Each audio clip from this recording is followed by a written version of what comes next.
สบายดีมื้อนี้เฮามาดินแมปความหวาดกลัวในห้องซิมมาลินแมปใหม่เห็นใน TikTok ข่าวลงแต่จะเป็นรายชื่อผู้เข้าลินหรือว่าผู้ที่ได้แซ่บเนาะสวัสดีคุณอยู่ในเกมของฉันหวังว่าคุณจะชอบเกมนี้ขอให้โชคดีก่อนเล่นเกมเฮามาอ่านกฎข้อนี้กันหากต้องการผ่านทางเดินแคบๆจะดีกว่าที่จะเลื่อนไปด้านข้างจากคนแรกหากต้องการนอนกด C กด C ดินในโทรศัพท์เนาะหมู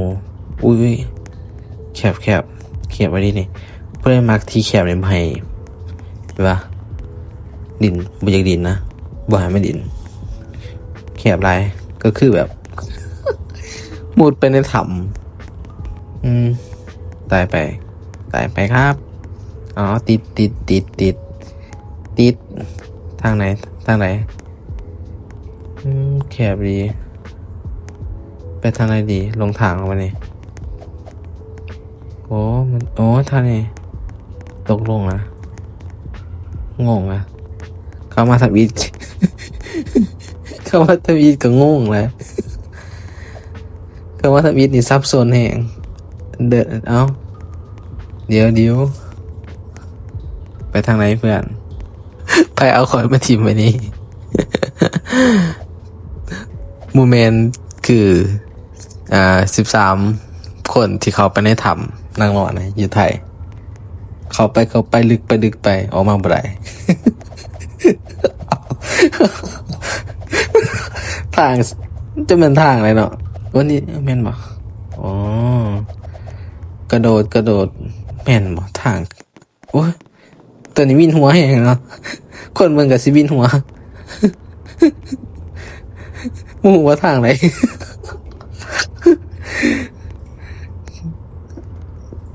ทางซับซ้อนผู้ใดมาขุดหลุมหลวมเฮ็ดโอ้โหแบบผู้ใดเป็นผู้สร้างเกมนี่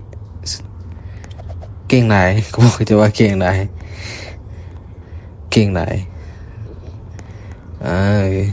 ถือโคมไฟเข้าไปมันทางไหนนี่เอ้ยแม่นบ่กูบาเสน่ห์ข่อยติดอยู่ในถ้ำกูออกบ่ได้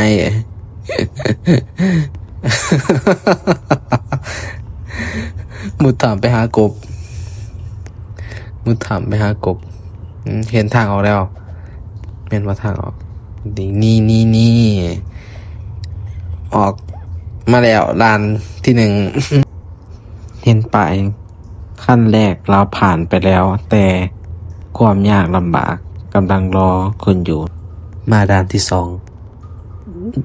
นี่นะจะไปง่ายกว่าเลยแม่นใช่ปะหมูขาดอย่างเดียวดอกไฟก็บ่แตกแล้วเนาะขาดไป